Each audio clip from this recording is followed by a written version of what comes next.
वंदे मातरम. सप्रेम नमस्कार. The ॲक्युरियस insights या यूट्यूब चॅनलवर आपले स्वागत. मी संजय झेंडे. मित्रांनो, पेन्शन हा सर्वांचा अत्यंत जिव्हाळ्याचा विषय आहे. त्यातही फॅमिली पेन्शन हा विषय तर विशेष आस्थेचा आणि भावनेशी संबंधित आहे. प्रचलित कार्यपद्धतीनुसार कर्मचाऱ्याच्या मृत्यूनंतर त्यांच्या प्रथम वारसास म्हणजे पती अथवा पत्नी यांना फॅमिली पेन्शन लागू होते. मात्र फॅमिली पेन्शन धारकाच्या मृत्यूनंतर कर्मचाऱ्याची मुलगी फॅमिली पेन्शनसाठी पात्र असते. मात्र त्यासाठी नेमक्या अटी काय आहेत, या संदर्भात शासनाने वेळोवेळी जारी केलेल्या 3 परिपत्रकांमध्ये नेमके काय म्हटलेले आहे हे आपण आज जाणून घेणार आहोत. याशिवाय एका उदाहरणासह फॅमिली पेन्शन कशी काढतात हे देखील आपण पाहणार आहोत. त्यामुळे हा व्हिडिओ शेवटपर्यंत पहा. विशेष म्हणजे आपल्या परिचितांमध्ये हा व्हिडिओ शेअर करावा. सर्वात महत्त्वाचे, हे चॅनल आपण सबस्क्राईब करावेच, परंतु आपल्या घरातील तसेच परिवारातील विशेषतः तरुण व्यक्तींना हा व्हिडिओ शेअर करून त्यांना चॅनल सबस्क्राईब करण्यास सांगा. दुसरा महत्त्वाचा विषय, फॅमिली पेन्शन संबंधीचे या व्हिडिओमध्ये आधारभूत असलेले शासनाची परिपत्रके, GR आणि अधिसूचना जर कोणाला हव्या असतील तर कृपया कमेंट बॉक्समध्ये आपला मोबाईल नंबर अथवा ईमेल ॲड्रेस शेअर करावा. त्यावर आम्ही तिघही परिपत्रके आपणास PDF स्वरूपामध्ये पाठवू, विनामूल्य पाठवू. मित्रांनो, मुलीचे वय 24 झाले की फॅमिली पेन्शन संपते असा समज अनेकांच्या मनात आहे. पण हा नियम प्रत्येक परिस्थितीत लागू होतोच असे नाही.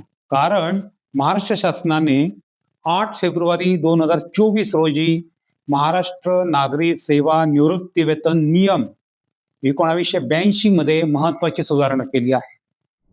आणि त्यानंतर 7 जानेवारी 2025 रोजी शासनाने या तरतुदींच्या अंमलबजावणीसाठी मार्गदर्शक सूचना दिल्या आहेत. इतकेच नाही तर अगदी अलीकडे 22 जुलै 2026 रोजी शासनाने आणखीन एक पूरक परिपत्रक काढले.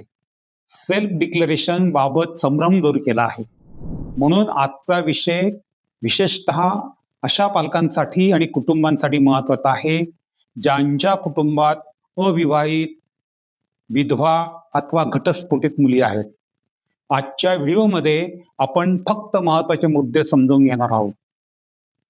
सर्वप्रथम एक कन्सेप्ट क्लिअर करू. फॅमिली पेन्शन, कुटुंब निवृत्ती वेतन म्हणजे काय? मित्रांनो, फॅमिली पेन्शन म्हणजे कुटुंब निवृत्ती वेतन. एखाद्या शासकीय कर्मचारी किंवा निवृत्ती वेतन धारकाचा मृत्यू झाल्यानंतर नियमानुसार त्याच्या पात्र कुटुंबाला शासनाकडून दरमहा दिले जाणारे निवृत्ती वेतन म्हणजे कुटुंब निवृत्ती वेतन. सामान्यतः पती किंवा पत्नी, पात्र मुलगा किंवा मुलगी हे निवृत्ती वेतन मिळू शकते. पण आजचा आपला मुख्य विषय आहे, मुद्दा आहे 24 वर्षांपेक्षा जास्त वयाच्या मुलींबाबतची तरतूद. दिनांक 8 फेब्रुवारी 2024 रोजी काय बदलले? मित्रांनो, 8 फेब्रुवारी 2024 रोजी महाराष्ट्र शासनाच्या वित्त विभागाने अधिसूचना काढून महाराष्ट्र नागरी सेवा निवृत्ती वेतन नियम 1982 मधील 116 मध्ये सुधारणा केली. या सुधारणेचा एक महत्त्वाचा भाग म्हणजे अविवाहित, विधवा किंवा घटस्फोटित मुलीला काही विशिष्ट अटी पूर्ण झाल्यास 24 वर्षानंतरही, तिच्या वयाच्या 24 वर्षानंतरही कुटुंब निवृत्ती वेतन मिळण्याची तरतूद करण्यात आली आहे. म्हणजेच 24 वर्ष पूर्ण झाली आणि फॅमिली पेन्शन कायमची संपली असे प्रत्येक प्रकरणात म्हणता येणार नाही. मात्र इथे एक गोष्ट अत्यंत महत्त्वाची आहे. हा लाभ सरसकट सर्व मुलींना मिळत नाही. त्यासाठी शासनाने काही अटी निश्चित केल्या आहेत. कोणत्या मुलीला हा लाभ मिळू शकतो? मुख्यतः 3 प्रकारच्या मुलींचा विचार करण्यात आलेला आहे. पहिली मुलगी अविवाहित मुलगी, दुसरी विधवा, तिसरी घटस्फोटित मुलगी. आणि काही विशिष्ट परिस्थितीमध्ये या मुलींना 24 वर्ष पूर्ण झाल्यानंतरही फॅमिली पेन्शन मिळू शकते. पण फक्त अविवाहित किंवा विधवा किंवा घटस्फोटित असणे पुरेसे नाही. तर सर्वात महत्त्वाची अट काय? पालकांवरचं अवलंबित्व.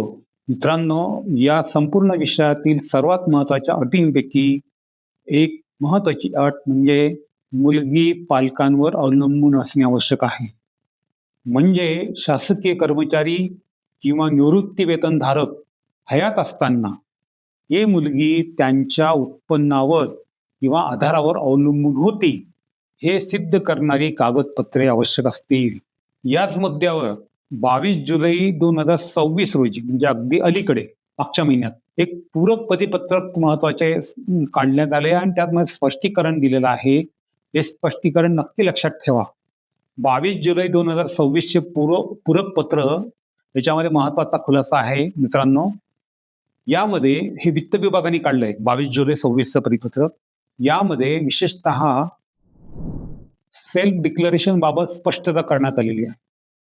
शासनाने स्पष्ट केलं आहे की पालकाच्या हयातीत मुलगी त्यांच्यावर अवलंबून होते याबाबतचे नोटरी केलेले सेल्फ डिक्लेरेशन पालकाने नाही सादर करायचं आहे. ते कोणी करायचं? सेल्फ डिक्लेरेशन स्वतः त्या मुलीने सादर करायचे आहे. हा छोटा वाटणारा बदल प्रत्यक्ष अर्जाच्या प्रक्रियेत खूप महत्वाचा आहे. विधवा आणि घटस्फोटित मुलींसाठी विशेष तरतूद आहे. आता आणखीन एक महत्वाचा मुद्दा. विधवा मुलीच्या बाबतीत तिच्या पतीचा मृत्यू आणि घटस्फोटित मुलीच्या बाबतीत कायदेशीर घटस्फोट या संदर्भात अधिसूचनेमध्ये विशिष्ट अटी आहेत. विशेषतः घटस्फोटाच्या प्रकरणात जर घटस्फोटाची कार्यवाही पालक किंवा निवृत्ती वेतनधारक हयात असताना सक्षम न्यायालयात दाखल झाली असेल, पण घटस्फोटाचा अंतिम निर्णय त्यांच्या मृत्यूनंतर झाला असेल, तर अधिसूचनेत त्या परिस्थितीतही स्वतंत्र तरतूद करण्यात आलेली आहे. म्हणून घटस्फोटित मुलीची प्रकरणे प्रत्येक वेळी स्वतंत्रपणे तपासावी लागतील. अजून दुसरं, एकापेक्षा जास्त पात्र मुली असतील तर असतात कुटुंबांमध्ये, हा देखील महत्वाचा प्रश्न आहे. समजा एखाद्या निवृत्ती वेतनधारकाच्या मागे 2 किंवा त्यापेक्षा जास्त अविवाहित, विधवा किंवा घटस्फोटित मुली आहेत, तर फॅमिली पेन्शन कोणाला मिळणार? महत्वाचा प्रश्न आहे. शासनाच्या तरतुदीनुसार कशाला महत्व आहे? जन्मक्रमाला महत्व आहे. म्हणजे पात्रतेच्या अटी पूर्ण करणाऱ्या मुलींमध्ये मोठ्या मुलीला प्रथम पात्रता मिळण्याची तरतूद आहे. नंतर मोठी मुलगी विवाह करते अथवा पुनर्विवाह करते अथवा उपजीविका सुरू करते किंवा अन्य कारणाने पात्र राहत नाही, तेव्हा पुढील पात्र मुलीचा विचार होऊ शकतो. म्हणून एकापेक्षा जास्त मुली आहेत, त्यामुळे सर्वांना एकाच वेळी फॅमिली पेन्शन मिळेल असे नाही. क्रम आणि पात्रता दोन्ही महत्वाच्या आहेत. दुसरं, विकलांग अपत्यांबाबत विशेष संरक्षण आहे. या नियमांमध्ये मानसिक दुर्बलता किंवा शारीरिक विकलांगता असलेल्या पात्र अपत्यांसाठीही विशेष तरतुदी आहेत. अशा अपत्याची विकलांगता शासकीय कर्मचारी किंवा निवृत्ती वेतनधारक आणि त्याच्या जोडीदाराच्या मृत्यूपूर्वी अस्तित्वात असणे ही महत्वाची अट आहे. आणि जर कुटुंबांमध्ये एकापेक्षा जास्त पात्र अपत्य असतील तर त्यांच्यासाठीही शासनाने क्रम आणि पात्रतेच्या तरतुदी निश्चित केल्या आहेत. म्हणजे मित्रांनो, हा विषय फक्त मुलींसाठी नाही, मुलींपुरता मर्यादित नाही. दिनांक 7 जानेवारी 2025 चे शासन परिपत्रक काय सांगते? मित्रांनो, 8 फेब्रुवारी 2024 ची अधिसूचना म्हणजे नियमात झालेली मूलभूत सुधारणा. त्यानंतर 7 जानेवारी 2025 रोजी वित्त विभागाने शासन परिपत्रक काढून या सुधारित तरतुदींच्या अंमलबजावणीसाठी सविस्तर मार्गदर्शक सूचना दिल्या आहेत. यामध्ये काय काय आहे? निवृत्तीवेतन प्रकरणात जे मूळ पेन्शन केस जाते कर्मचारी हयात असताना, त्यामध्ये कुटुंबाचा तपशील, मुलीचा जन्मदाखला, आवश्यक कागदपत्रे, मृत्यू प्रमाणपत्रे, इतर पात्र वारसांचे आवश्यक दाखले, आधार, पॅन, बँक पासबुक इत्यादी कागदपत्रे तसेच उत्पन्नाचा दाखला यासारख्या बाबींचा उल्लेख आहे. मित्रांनो, उत्पन्नाची अटही महत्वाची आहे. ही बाब विशेष लक्षात घेण्याची गरज आहे, कारण अविवाहित, विधवा किंवा घटस्फोटित मुलगी स्वतःचा उदरनिर्वाह करण्यास सक्षम आहे की नाही याचाही विचार केला जातो. परिपत्रकामध्ये कौटुंबिक मासिक उत्पन्नाची मर्यादा 7,500 किती 7,500 अधिक प्रचलित महागाई भत्ता, त्यावेळेस जो काय महागाई भत्ता असेल तो, अशी एकत्रित उत्पन्नाची अट आहे. त्यामुळे फॅमिली पेन्शन मिळवण्यासाठी केवळ वैवाहिक स्थिती पुरेशी नाही, उत्पन्नाची अटही तपासली जाते. आणि फॅमिली पेन्शन सुरू झाल्यानंतरही काही कागदपत्रे नियमितपणे सादर करण्याची जबाबदारी राहते. दुसरं महत्वाचं, फॅमिली पेन्शन कधी थांबू शकते हा प्रश्न तितकाच महत्वाचा, आयुष्यभर नाहीये. अशा पात्र मुलीने, जी पात्र ठरली सर्व अटींची पूर्तता करून, अशा पात्र मुलीने विवाह केला किंवा विधवा घटस्फोटित मुलीने पुनर्विवाह केला किंवा स्वतःची उपजीविका सुरू केली, तर संबंधित परिस्थितीनुसार फॅमिली पेन्शन बंद होऊ शकते. म्हणून ही पेन्शन आयुष्यभर बिनशर्त मिळणारी पेन्शन नाही. आलं का लक्षात? ती शासनाने निश्चित केलेल्या अटींच्या अधीन आहे. सर्वात महत्वाचा आर्थिक मुद्दा मित्रांनो, या तरतुदींचा आर्थिक परिणामही महत्वाचा आहे. शासनाच्या तरतुदीनुसार पात्र ठरणाऱ्या मुलीला फॅमिली पेन्शन मिळू शकते. म्हणजे एखाद्या कुटुंबात मुलगी 24 वर्षाची झाली, त्यामुळे आता तिच्यासाठी फॅमिली पेन्शनची कोणतीही शक्यता नाही असा निष्कर्ष घाईघाईने काढू नये. प्रकरणातली परिस्थिती, पात्रता, अवलंबित्व, उत्पन्न, वैवाहिक स्थिती आणि इतर पात्र कुटुंबीय यांचा विचार करणे आवश्यक आहे. मित्रांनो, 3 कागदपत्र लक्षात ठेवा. हा विषय लक्षात ठेवण्यासाठी फक्त 3 तारखा लिहून ठेवा. लक्षात ठेवा, दिनांक 8 फेब्रुवारी 2024, नियम क्रमांक 116 मध्ये येथे महत्वाची सुधारणा करण्यात आलेली आहे.